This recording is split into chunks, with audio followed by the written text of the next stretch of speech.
तो सवाल जवाब दे सकता है, मुझे उसमें फायदा हो। आपने सारे प्रश्न पूछे, सारे के सारे महत्वपूर्ण प्रश्न हैं। मैं इन सारे प्रश्नों को एक एक करके लेता हूं। सबसे पहले लेवल 1 में 2 स्टेज एग्जाम क्यों? 1,25,00,000 के आसपास स्टूडेंट्स ने अप्लाई किया है। इतनी बड़ी संख्या में देश भर में अगर रिक्रूटमेंट करना है तो आपको एक लेवल के एग्जाम से, सिंगल एग्जाम से करना बहुत मुश्किल है। फिर भी हम इसको री एग्जामिन करेंगे।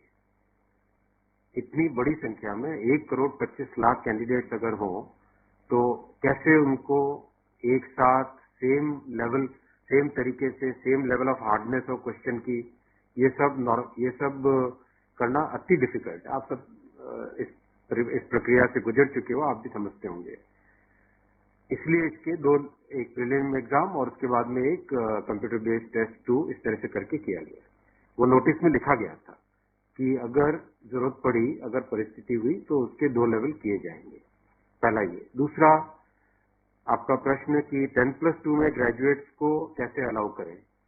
देखिए, किसी भी एग्जाम में मिनिमम क्वालिफिकेशन का स्टैंडर्ड होता है, मैक्सिमम क्वालिफिकेशन का नहीं होता है कभी भी। ये कानूनन कॉन्स्टिट्यूशनल व्यवस्था में हम लोग काम कर रहे हैं। कॉन्स्टिट्यूशनल व्यवस्था के हिसाब से हम मिनिमम प्रिस्क्राइब कर सकते हैं, मैक्सिमम प्रिस्क्राइब नहीं कर सकते। तो 10+2 के लिए जो क्वालिफिकेशन वाला स्केल है, उसमें अगर ग्रेजुएट बैठे हैं तो उसको रोकने का हमें कोई अधिकार नहीं है, किसी को कोई अधिकार नहीं है।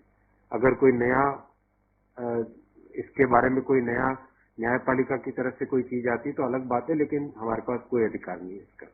दूसरा विषय था ये। तीसरा विषय आपने रखा समय का। देखिए, शुरू में इसके लिए जो इस एग्जाम को कंडक्ट करने के लिए एप्लीकेशंस आई, दोनों के दोनों एग्जाम्स में 1 करोड़ से ज्यादा एप्लीकेशंस आई। 1 करोड़ से एप्लीकेशन ज्यादा आई तो जो एग्जामिनेशन कंडक्ट करने के लिए एजेंसी हमको हायर करनी थी, उसको हायर करने में टाइम लगा, 6 महीने से ज्यादा लगा। नेचुरली इतनी बड़ी संख्या में अगर एग्जाम करना है देश में तो अपने आप में वो एक बहुत बड़ा चैलेंज है। It's a Himalayan task, it's a huge task, it's a very very big challenging task. तो एजेंसी को सेलेक्ट किया गया। सेलेक्ट करते करते कोरोना आ गया। कोरोना के फेज में देरी हुई, लेकिन फिर भी डिस्पाइट कोरोना तुरंत दिसंबर 2020 में एग्जाम की प्रोसेस चालू हुई। एग्जाम की प्रोसेस चालू हुई और despite second wave of corona फिर भी एग्जाम किया गया with all the precautions, all the safety things करके इसको लाए। जो दूसरा वाला ग्रुप बी का एग्जाम है उसमें कैट में चले गए थे बच्चे, क्योंकि करीब 5 लाख के आसपास एप्लीकेशन ऐसी थी जिसमें फोटोग्राफ प्रॉपरली मैच नहीं हो रहा था। तो नेचुरली अगर एप्लीकेशन में फोटोग्राफ मैच नहीं हो तो उसको आप एग्जाम में कैसे लोगे, तो वो विषय आया था। तो उस विषय के कारण लोग कैट में गए थे।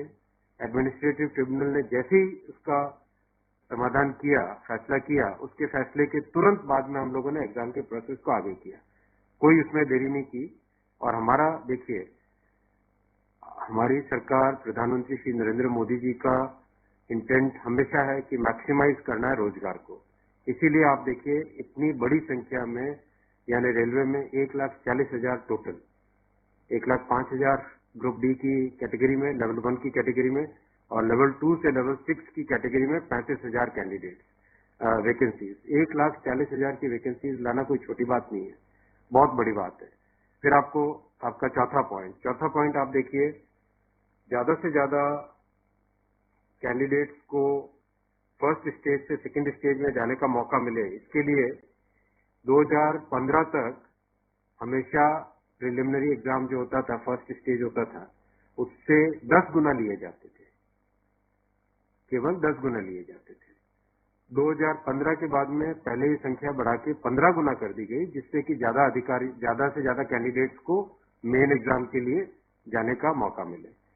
और 2019 में इस संख्या को 20 गुना किया गया, ताकि ज्यादा से ज्यादा लोगों को अवसर मिले, ज्यादा से ज्यादा लोगों, क्योंकि फर्स्ट स्टेज जो प्रिलिमिनरी एग्जाम इतना बड़ा नंबर है कि उस नंबर में हो सकता है कुछ बाई चांस उस दिन तबीयत ठीक नहीं हो, कोई दूसरा कारण हो, समय पे पहुंच नहीं पाए, कोई भी कारण से मिस कर गया, तो मैक्सिमम लोगों को हमें चांस देने का इंटेंट है। इसी इंटेंट के कारण 20 गुना किया गया। जो 10 गुना था 2015 से पहले उसको 20 गुना किया गया 2019 में।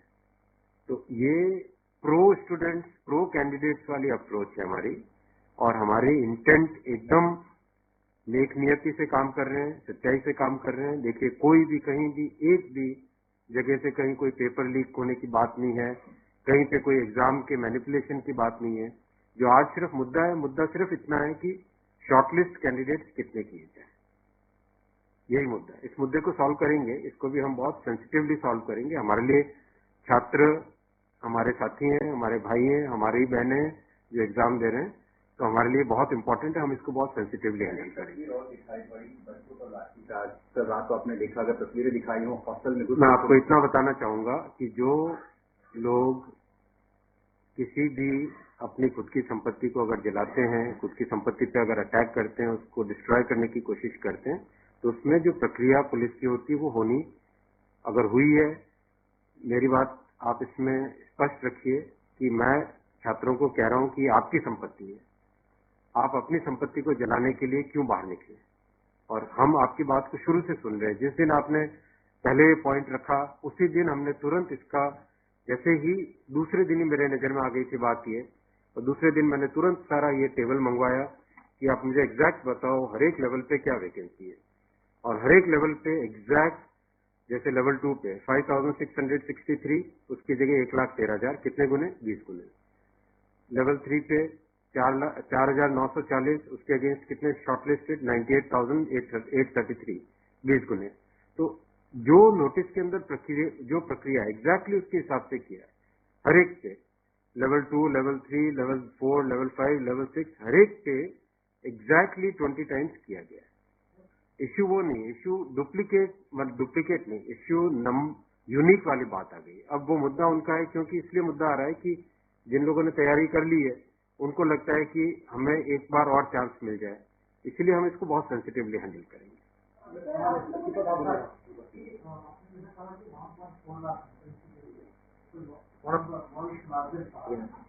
As of now, how many recruitment is happened, and by when all these things will be done? Because it was announced. यही तो रिक्रूटमेंट चल रहा है। देखो, इतना मैसिव, मैं आपको पूछूं कि वर्ल्ड का सबसे बड़ा एग्जाम कौन सा है?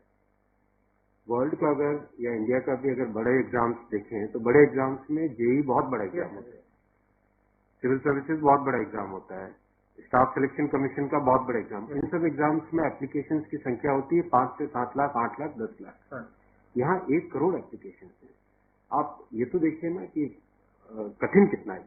1 करोड़ एप्लीकेशन, 1.25 करोड़ एप्लीकेशन, 1 करोड़ 25 लाख, 1 करोड़ 35 लाख, उसमें समय लगता है। But this is something government was aware in a country where there is so much of unemployment, and there will be vacancy like this. इसीलिए तो टाइम तो इतना लगेगा ही। अगर आपको इस एग्जाम को ढंग से करना है, इतना टाइम लगेगा, चाहे कोई करे। और उसके बाद भी आज देखा कि गया से आगजनी की तस्वीरें आ रही हैं, क्या ये कन्वे नहीं हो पा रहा है? कहाँ पर ये लैक ऑफ कम्युनिकेशन आपको लग रहा है, या मैटर पॉलिटिसाइज हो चुका है? नहीं, कुछ लोग इसका गलत फायदा उठा रहे हैं, और मैं उनसे भी निवेदन करूंगा कि छात्रों को भ्रमित न करें, कोई गलत इसका उपयोग न करें। ये छात्रों का मामला है, ये देश का मामला है, इसको हमें सेंसिटिवली हैंडल करना चाहिए, और इसमें हर तरीके से संवेदनशीलता के साथ इस मामले को लेना चाहिए। सर, कुछ छात्रों के ऊपर FIR भी दर्ज की है, कुछ फीस से छवि देती है, अभी के समय खबरें आ रही है। आप खबरों की जांच करिए। देखो, जो पुलिस की प्रक्रिया है वो अलग चीज है। मैं अभी मुद्दा है, जो उस मुद्दे को कैसे सॉल्व करें उस पर सोचना चाहिए, हमें फॉरवर्ड लुकिंग होना पड़ेगा। इंडियन राज्यों में हिंसा की खबरें या फिर जो रेल रोकने का जो मूवमेंट चल रहा है, ट्रैक पे स्टूडेंट बैठे हैं, क्या उन राज्यों के मुख्यमंत्री से आपकी बात हुई है, और क्या कुछ आप लोग की संदर्भ में की? बिल्कुल, सब जगह लॉ एंड ऑर्डर स्टेट का जो रोल होता है, राज्यों के मुख्यमंत्रियों ने भी बहुत संवेदनशीलता के साथ काम किया है, और हम भी कॉन्स्टेंटली टच में हैं, कंटिन्यूसली टच में हैं। और जो आज कमेटी की बात भी सबके पास जा चुकी है ऑलरेडी, और मेरे ख्याल से ज्यादातर जगह से स्टूडेंट्स ने इस विषय को स्वीकार भी किया है। और मैं अभी भी रिक्वेस्ट करूंगा एक बार फिर सारे स्टूडेंट बंधुओं को, छात्रों को, कैंडिडेट्स को, कि आप प्लीज अपनी ग्रीवेंसेस को, अपने पॉइंट को, अपने कंसर्न को, अपने विषय को, अपने मुद्दे को फॉर्मली रखिए। हम इसको एकदम संवेदनशीलता के साथ टैकल करेंगे। Will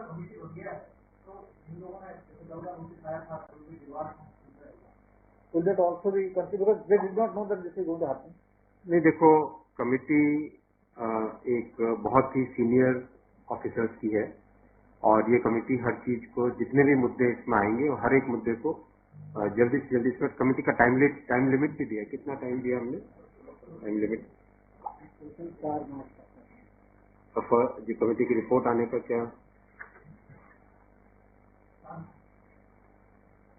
मतलब जल्दी से जल्दी हमारा एम है कि इस मुद्दे को बिल्कुल भी डिले न करके जल्दी से जल्दी सॉल्व करें। 16/2 तक सारे के सारे कैंडिडेट्स अपने कंसर्न सबमिट कर सकते हैं। 3 वीक्स टाइम दिया। I think that's a reasonable time. इससे ज्यादा टाइम देने की जरूरत नहीं है और कमिटी अपना सारे कंसर्न को एग्जामिन करके रिकमेंडेशंस देने का टाइम 4 मार्च दिया गया।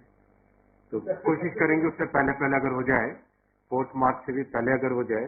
डिपेंड करेगा कि कितने रिप्रेजेंटेशंस आते हैं और मोटे मोटे मुद्दे तो अभी आ चुके हैं पब्लिक में सबके, इसलिए मुझे नहीं लगता है कि इसमें बहुत ज्यादा टाइम लगेगा।